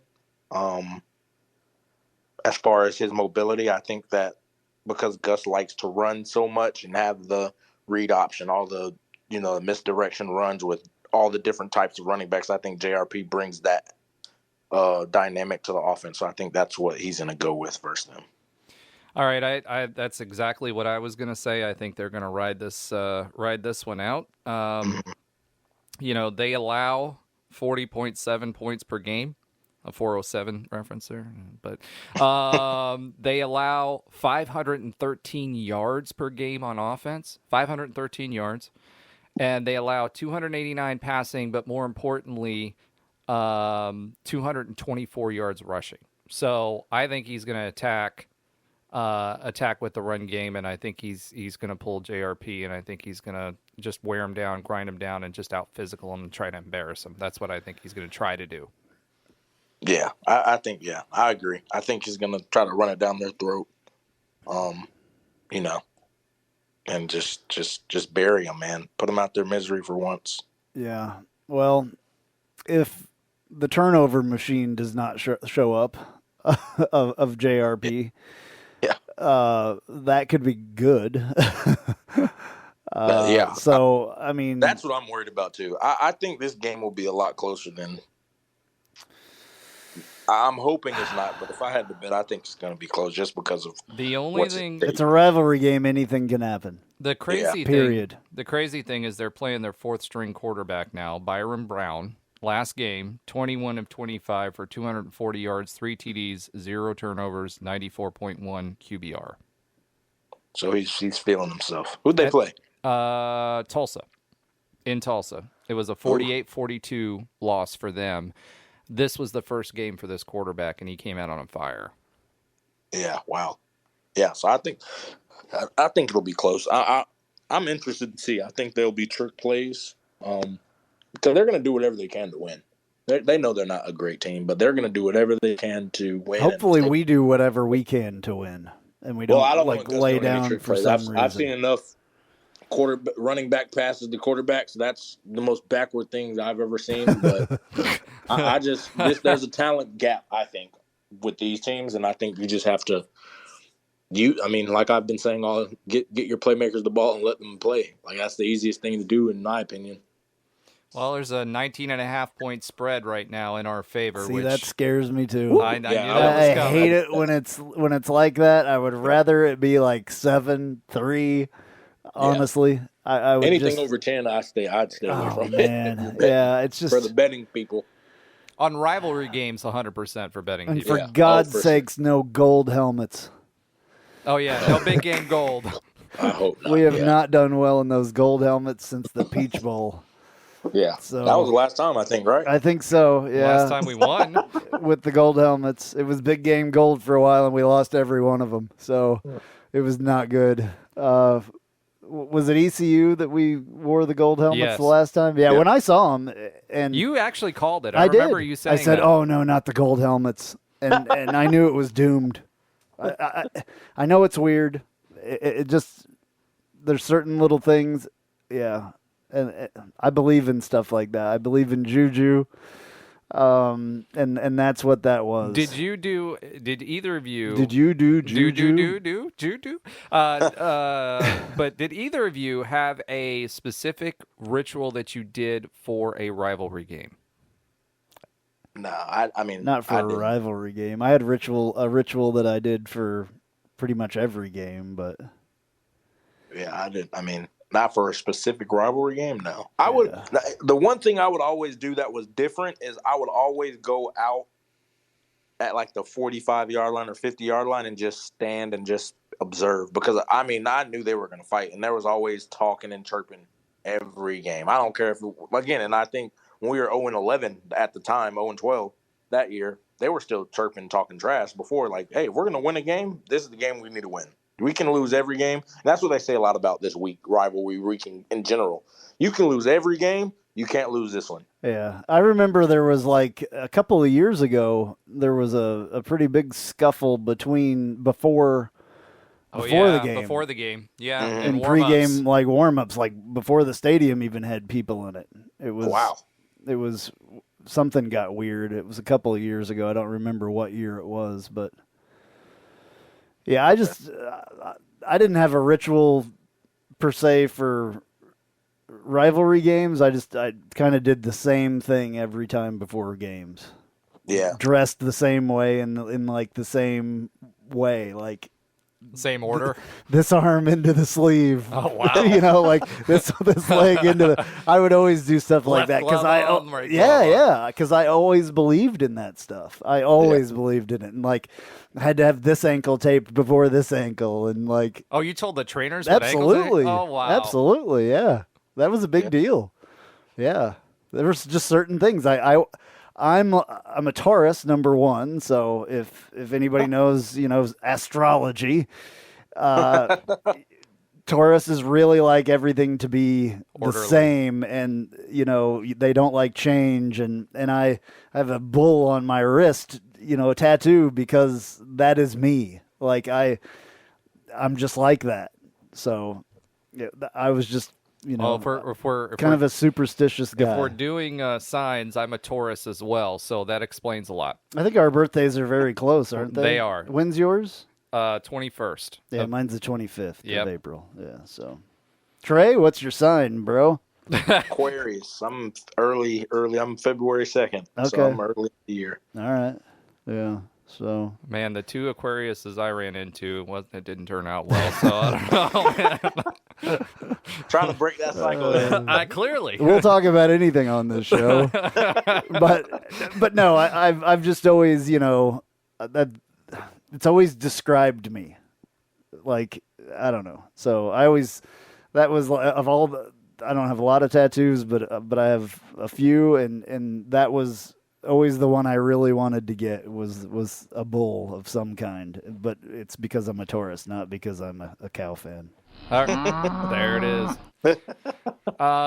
So I think in sum, we all expect this to be a rivalry game and rivalry things to happen. However, we should beat the bricks off of these guys. I just hope we don't do what we typically do, which is make a quarterback look like an NFL quarterback. So, like the Temple guy or any of the other guys that we played. Louisville guy. Yeah, exactly. So, or ECU. ECU, Yeah. Or Colton Akers or looked like Joe Montana.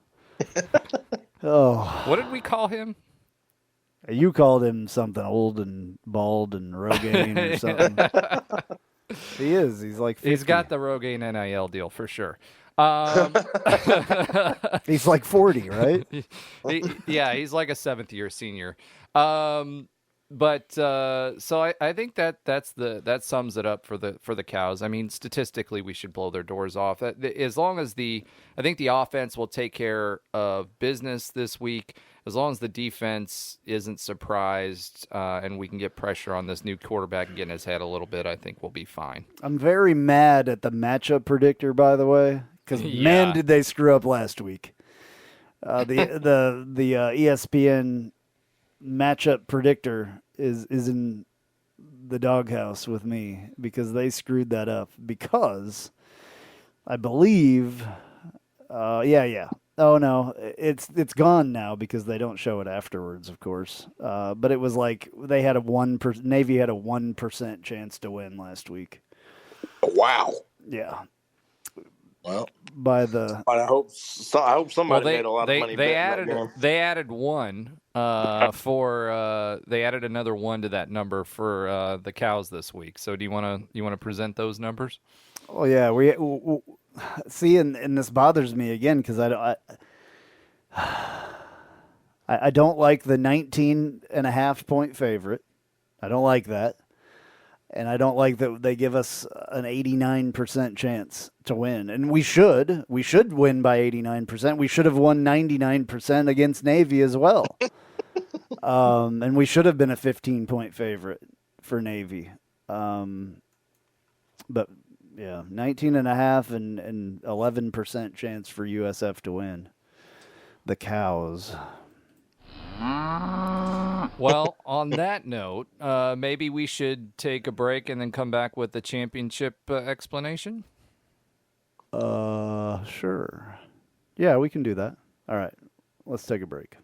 If you haven't figured it out yet, I love Tijuana Flats. I would love them even if they weren't a partner with us on the Knightline Sports Network. They have all kinds of great Tex-Mex food, and it's fresh, by the way. Made to order burritos, tacos, enchiladas, chimichangas, quesadillas, bowls, nachos, and taco salads. And if you haven't tried the queso, you are completely missing out. It is the best queso that I've ever had in my life. Absolutely hands down. And the sauce bar that they have, everything from wild to mild in there. Absolutely awesome, awesome stuff. Not only do I love the food at Tijuana Flats, but I love the company, a UCF-born company. And they give back to the community with the Justin Queso Foundation. So head to your local Tijuana Flats. Tex-Mex for everyone.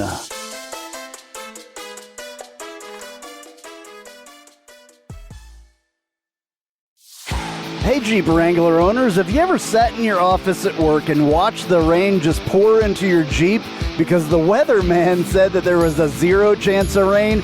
Or you put your doors back on because there was a 100% chance and then not a drop of rain fell? Well, there's a company out there that can help take the worry away and give you the peace of mind to be without your doors. The company's called Life Without Doors. They make waterproof rain curtains and dash covers for Wranglers. Life Without Doors is there to help make the decision to leave the doors at home an easy one. Find out more at lifewithoutdoors.com.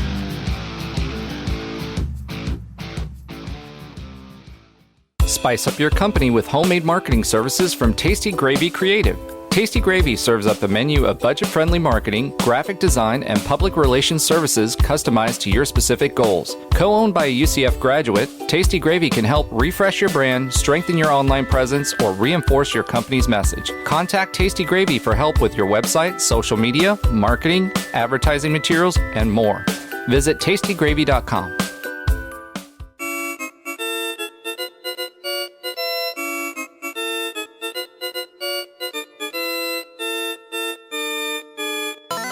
Welcome to this week's pole position. And this week, we've still have a few things to talk about, despite all the negativity around the recent Navy loss. First, though, let's start with our volleyball team, who's only lost one game, which was to Houston. They are still ranked. They are now at number 18 in the NCAA RPI, which I think is too low, given that they're 25-1.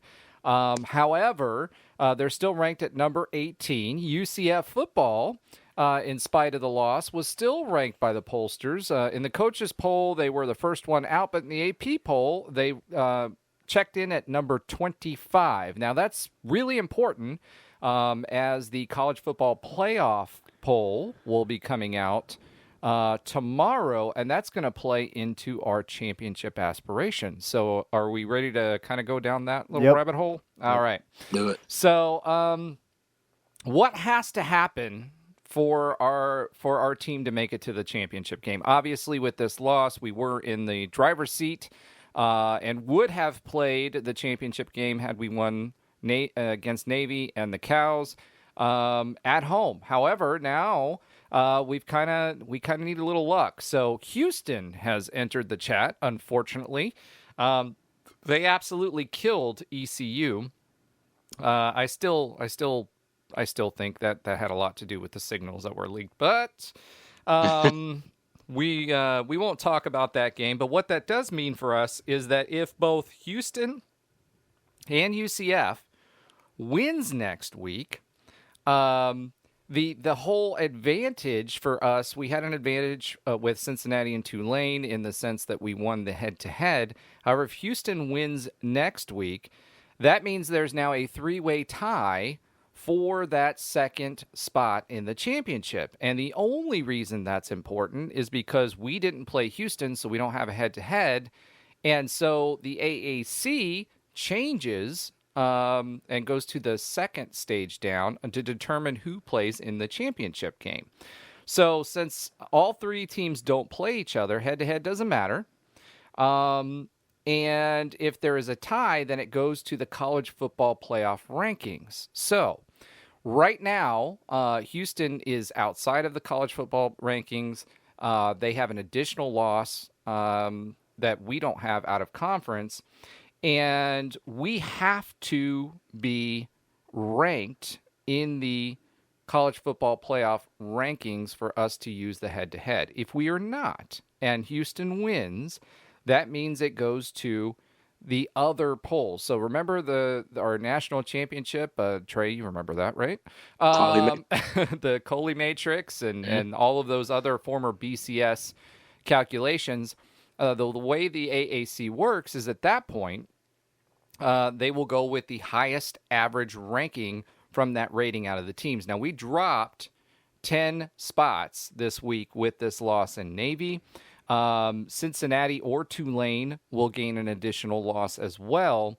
And if we go to that, we're still above Houston by quite a bit, so we will beat them. However, we have to be above Cincinnati or Tulane, whoever loses that game next week when they play. We have a tiebreaker over those guys, though. It doesn't matter if Houston wins. I still think wins. the tiebreaker matters. It doesn't in the sense that we didn't play Houston. So the way the AAC's rules go, and Jason Beatty did this big article and talked to an AAC person that came out today. Okay. That what they're saying is if Houston wins, that head-to-head doesn't matter, and then it goes to its next level down, which is what I just described. Now, if Houston loses, then 100%, then it's a head-to-head. We're automatically in the championship. So we are, one, we have to beat the Cows, which I'm assuming we're going to. But we're assume anything with this team. But we are definitely fans of the teams that play Houston, or the team that plays Houston next week, and we're going to be a fan for Louisville and Georgia Tech because they've helped our strength of schedule, which will help us in those rankings later on.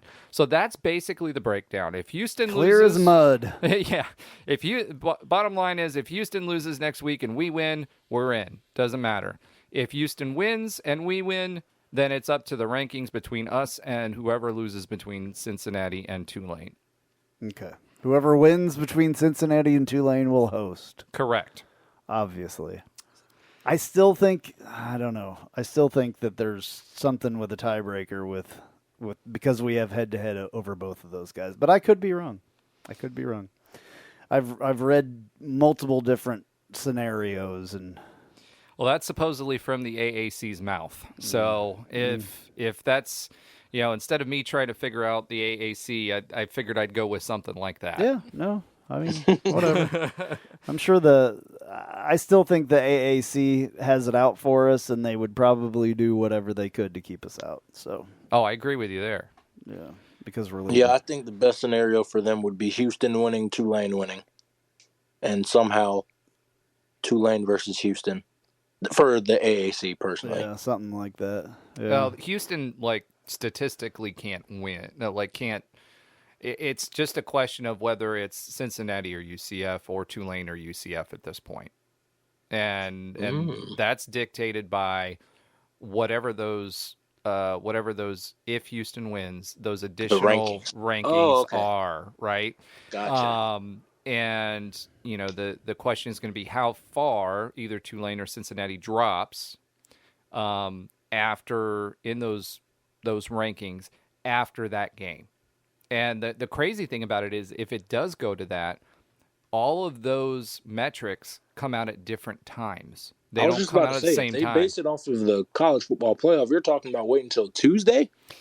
If it's the playoff, then yes, we'd have to wait on Tuesday. If it's not the college football playoff rankings and it goes to the Coley Matrix and Massey Index and all of those S&P, they're different days. So, anybody who wants to travel to the game would have to wait on their plans until well into the week for that weekend's game at Cincinnati or Tulane. Wow. All right. Like I said, clear as mud. So, yeah, well, we'll see, I guess. First thing, and first and foremost, we have to beat USF, and that's all. 100%. If we lose there, then that's catastrophic. Okay. Another little short break, and then back with Tijuana Flats Hot Take of the Week and News and Notes.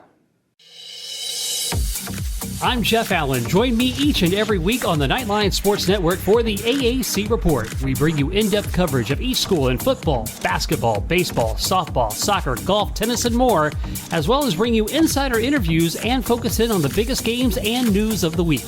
That's all right here each week on the AAC Report, only on the Knightline Sports Network.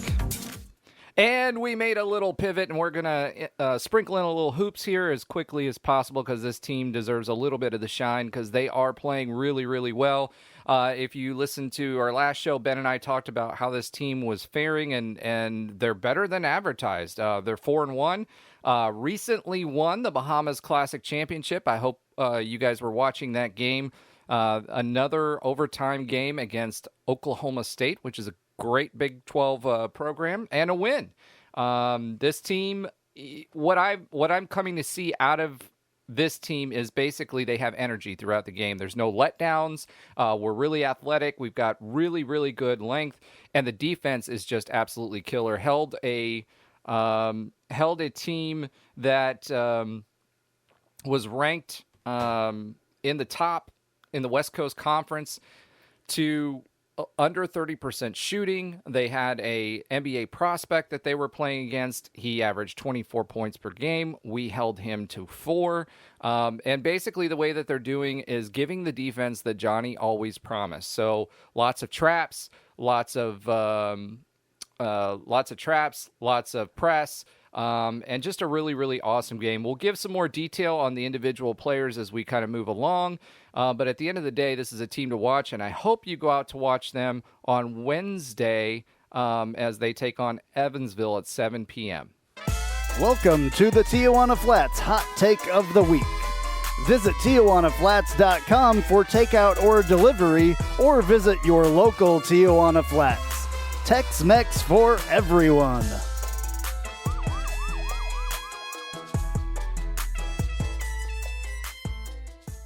All right, Tijuana Flats Hot Take of the Week. Y'all know that I love Tijuana Flats. Haven't been there yet this week, but it's only Monday, so I will make it. Love Tijuana Flats. If you have a chance, get out there. They are in large support of UCF and everything that UCF does. So good for them. So we're going to make our score predictions here. Trey is actually on the show with us tonight, so he can do that. And we have Ben's that was, made electronically. So we have Ben's prediction as well. Trey, why don't you start us off and tell us what your Tijuana Flats Hot Take of the Week is this week with your score prediction? I'm going to think that I think UCF, we put the Bulls out of their misery one more last time before we go on to bigger and greener pastures. I think it's gonna be. You're catching on. Yeah, I think it'll be a little closer than I think, but I think 35-14. Ooh, that defense is gonna get on it. Okay. Yeah, I think we're gonna give a good little parting gift. Alrighty, Roger. All right, so for me and my Tijuana Flats Hot Take of the Week, I'm going to go a little bit more aggressive than Trey, but a little less aggressive than Ben. I'm going to say we do pour it on them, and we put on 42 points on the Cows. And, given they're freshmen, I think we're going to go with 28 for the Cows. So for me, 42-28. I was going to go 42-21, but I'm going to go 42-28. Alrighty. What does Ben say? All right, Ben didn't quite replicate 64-12, but he was close. So he texted into the hotline, and his take for this week, his Tijuana Flats hot take for this week, is 52 UCF 10 for the Cows. Wow. Ooh. Wow. I'm going to go conservative this week. Oh, God. Very conservative. Just because you never know what's going to happen. I'm going to say it's going to be kind of a close game. And I think it's, for some reason, I think the defenses are going to show up. I'm going to go 21-17. Wow. Somebody really doesn't want to buy the steak. Oh, Trey. I don't think Trey, Ben wants to either. By the way, Trey, I'm not sure if we told you. Did we tell you whoever wins this thing, which you're way in the lead, you have to buy us steaks? What? Did I ever tell you that in the beginning of this? Yeah, I thought you said if you win, you don't have. I thought the loser No, buys. the winner buys the winner buys dinner. It's like golf, man. The lowest score wins. Yeah. Come on, bro. The winner buys dinner. So just so you know, get ready for that. Yeah, speaking of which, do we want to go over where we are for the season? Sure. All right, so real quick, the last game we obviously didn't get in. We've said this multiple times with Navy. However, we did have Tulane and Andrew. It's your time to shine this week. Did I win? You won this week. Wow. So Andrew had 40-34 good guys. I had 32-24 good guys. Ben and Trey were on the same wavelength and had 28-24. They called Cleo. And the final score was 30. Nobody knows what you're talking about. Well, I'm assuming most people are my age and that are listening to this show. Nobody Yeah. remembers Miss Cleo. I do. Anyway, but the final score was 38-31. So what that means is, AP, you led the pack. You were only off by 5 points. Sweet. So congratulations this week. Trey and Ben obviously had the same score, so they were both off the same amount at 17 points apiece.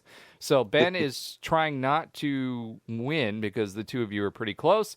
And I was somewhere in the middle with 13 points. So for the season, Andrew is not buying steak. It's just going to happen. So he's saving some money in his wallet. 243 points in variance. For me, I'm a little closer, 194 points. Ben and Trey, after hedging their bets the last time we had our show, are still in a tight race. 8 points separate them. Ben, 179. Trey, 171. One went conservative. The other went for a blowout. So this is for all the marbles. All right. Well, it's going to be interesting for sure. All right. So okay. Explain how I could not lose. How I could win. You cannot win. You mean? Yeah. The only way you cannot win is if Ben is way off with his 52-10 estimate. You got 8 points separate the two of you right now. Okay. So and this is the last game of the season. So depending on how this ends up, right, and this game, you're going to have to look at the fine print on your contract because that steak dinner is outlined in that contract. So just make sure. Winner buys dinner. The winner buys dinner. That's how we're going. We're going with golf rules, lowest wins. And there's no And if that handicaps. ever happens, it happens. If it doesn't, it doesn't. It's still fun. So It's happening. and you'll have to come up this way. I like so my steak it'll be medium fun. rare. I'm just putting that out there right now. Same. Yeah. A Just so ribeye, Ben. medium rare. Pittsburgh Ribeye style, medium. maybe? Oh, I yeah. like Pittsburgh style. Yeah, I do. I like that. I do those on my flat top sometimes. Yeah, I love cooking steaks. By the way, on my flat top, I've figured it out finally. A couple times, not so much, but they were Pittsburgh. Inadvertently. Inadvertently, yeah. But once you figure out how to cook a steak on a flat top, there's nothing better, in There my you go. opinion. Agreed. Bought some nice fillets the other day and did that, and they were beautiful. All right, news and notes. And now, news and notes from the world of UCF sports.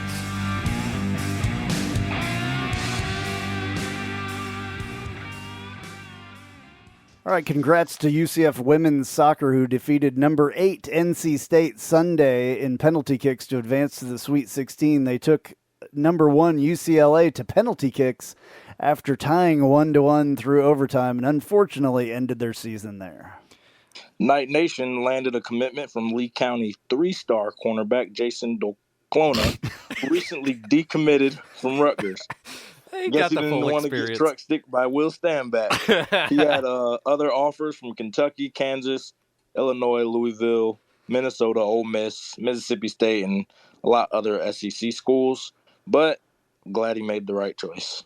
Right on. Good job. Yeah, good job. Your first introduction to news and notes. All right, so for me this week, I've got UCF women's basketball, and they defeated Campbell 62-60 while surviving a late charge by the Camels without two starters who are out with ACLs. The 2-0 Knights will next play Louisiana Monroe at home at 6 p.m. Tuesday the 22nd.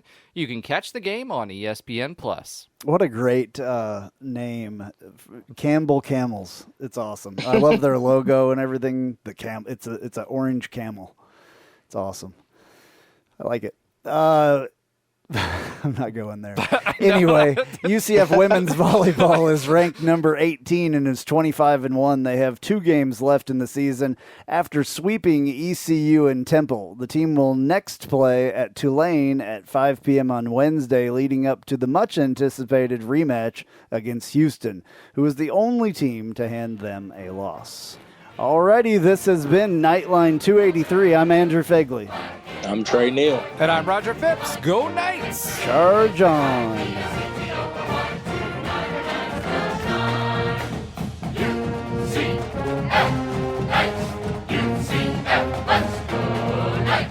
UCF, charge on to the field. With our spirits, we'll never yield.